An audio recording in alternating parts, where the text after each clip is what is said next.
près de 200 courriels incriminants et des agendas qui mentionnent des dizaines d'heures de coaching en vue des différents débats électoraux. Voici entre autres ce qui ressortait de nos révélations du mois d'août 2023. Ces documents explosifs ont permis de montrer comment Fabienne Fischer a mis des collaborateurs de l'État à contribution de sa campagne politique. La commission de contrôle de gestion du Grand Conseil a ouvert une enquête, tout comme la Cour des comptes et même la justice. Elle déterminera si ces écarts sont pénalement répréhensibles. L'ex-conseillère d'État estime de son côté que ces tâches relèvent du travail habituel de tout chargé de communication de l'administration. Les inquiétudes quant à un possible mélange des genres remontent au printemps 2022. Fabienne Fischer engage au service de son département une ex-journaliste de la RTS, Esther Mamarbachi. Son arrivée suscite des interrogations au sein même des Verts. Le député Pierre Eckert prend la parole dans Le Temps. Il faudra marquer une séparation claire, au moment venu, entre la communication institutionnelle et celle découlant des élections à venir. Cette sortie pousse Fabienne Fischer à rédiger une mise au point par écrit à ses collègues de parti. Nous nous sommes procuré ce message. Elle n'exécutera aucune tâche de type conseillère personnelle, contrairement à ce que mentionnait l'article publié dans la Tribune de Genève annonçant l'engagement de Madame Mamarbachi. Le propos du secrétaire général du DEE dans cet article, tel que transcrit, était maladroit. Le propos maladroit, selon Fabienne Fischer, le voici. Son rôle sera de conseiller la magistrate dans ses interventions et ses apparitions publiques. Cette déclaration émane de l'ancien secrétaire général du département à la Tribune de Genève. Nous nous sommes procuré le cahier des charges de la communicante. Elle est toujours en poste dans le département aujourd'hui dirigé par Delphine Bachmann. Dans ses activités principales, nous retrouvons pourtant cette tâche. Conseiller la magistrate dans son approche de la communication vis-à-vis du grand public, du monde politique et des partenaires. Ce n'est pas la seule surprise de ce cahier des charges. Devant son parti, la magistrate assurait que l'employé de l'État n'exercerait aucune tâche de type conseillère personnelle pour écarter tout mélange des genres entre communication départementale et campagne électorale. Non seulement les courriels et les agendas révélés en août ont montré le contraire, mais le cahier des charges lui-même entretient aussi le flou à ce propos. On retrouve parmi les missions de la secrétaire générale adjointe gérer les réseaux sociaux personnels de la magistrate en cas d'indisponibilité de ses collaboratrices personnelles. Ce passage fait tiquer l'avocat Stéphane Grodecki, par ailleurs ancien premier procureur.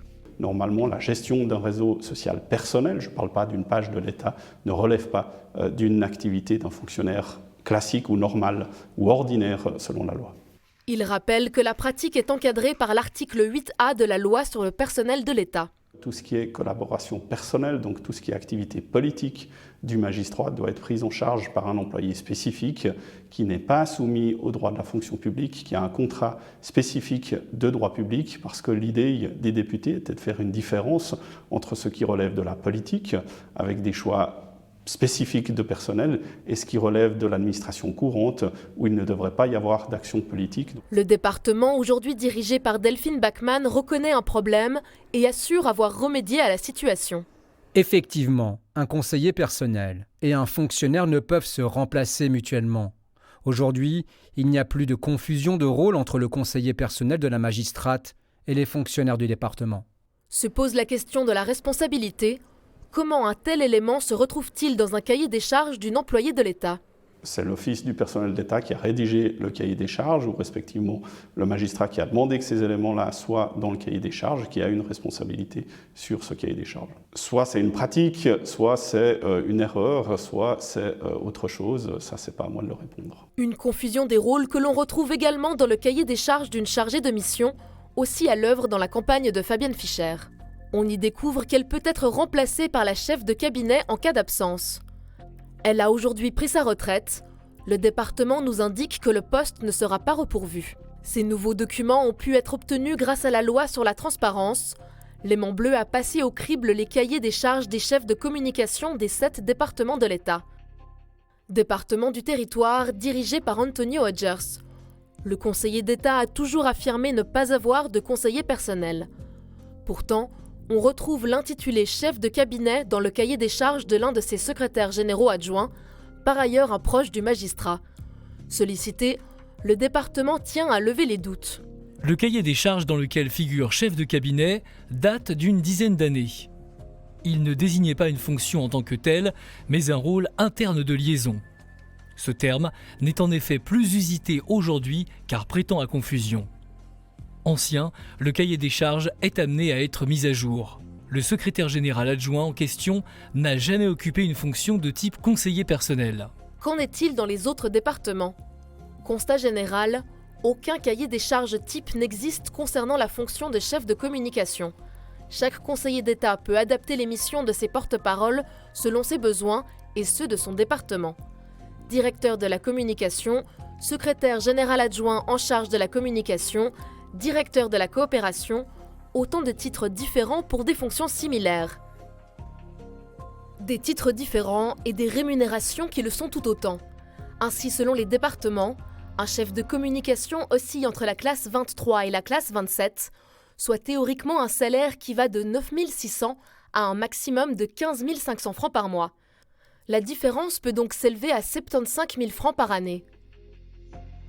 Ce grand écart, on le trouve même à l'intérieur du département de Nathalie Fontanet, pourtant en charge de l'égalité. Le cahier des charges des 2 secrétaires généraux adjoints en charge de la communication est similaire, la fonction identique. Il y est même inscrit « Les 2 collaborateurs se substituent parfaitement, mais monsieur est en classe 23 et madame en classe 27 ». Alors ça peut poser un certain nombre de problèmes, que ce soit au regard de l'égalité de traitement, qui est un droit constitutionnel prévu par l'article 8 de la Constitution, voir si l'inégalité salariale est fondée sur des motifs liés au sexe, une violation de la loi sur l'égalité. Donc non, ce n'est pas nécessairement normal. Le département nous répond que les 2 personnes sont désormais en classe 27. Cette inégalité a donc été corrigée. En dehors de ces quelques curiosités, la majorité des cahiers des charges n'ont pas relevé d'irrégularité ou de mélange des genres particuliers. Relevons quand même qu'un cahier des charges n'est jamais qu'un document administratif et qu'il ne reflète pas forcément les activités effectuées au quotidien. Pour cela, les agendas et les courriels restent tout de même le meilleur moyen de constater les tâches effectivement réalisées. Bonsoir Jérémy Sédou. Bonsoir Vincent. Vous signez cette enquête avec Lucie Hainaut. Est-ce qu'il y a lieu de penser que tous les porte-paroles de l'État entretiennent un flou et sont au service des campagnes électorales de leurs magistrats? Alors Lucie Hainaut l'a très bien dit, on parle là de cahier des charges, donc des documents administratifs. Pour véritablement répondre à cette question, il faudrait aller voir les courriels, les agendas qui sont beaucoup plus éclairants.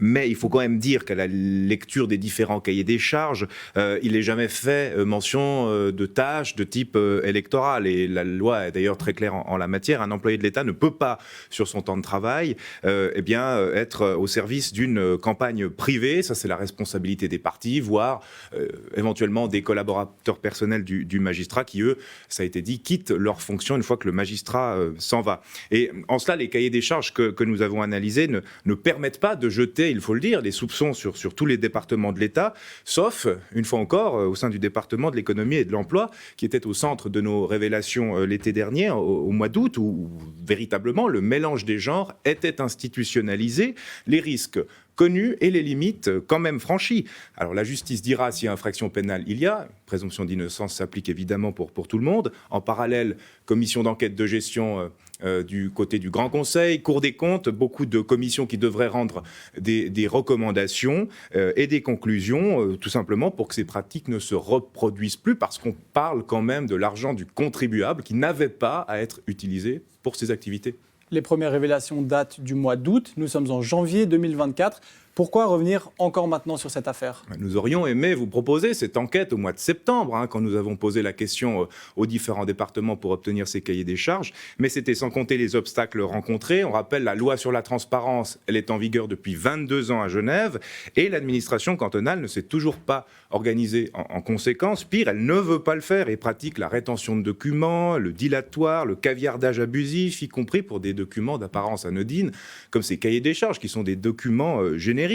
Donc qu'on soit clair, Genève n'aime pas la transparence, les risques politiques qu'elle implique et les dysfonctionnements qu'elle permet de révéler. Il y a un vrai rapport de force qui s'est installé, empreint, il faut le dire, d'une confiance mutuelle plutôt écornée. Et face aux questions légitimes de la presse et des citoyens, le sport favori, c'est de faire durer les procédures, c'est de menacer d'émoluments, c'est de faire courir les délais de réponse le plus longtemps possible, voire même d'aller devant la justice. Bref, tout ce qui peut épuiser la presse, voire encore mieux, faire oublier le sujet, est bon à prendre, mais certains n'oublient jamais. Merci Jérémy Sédou.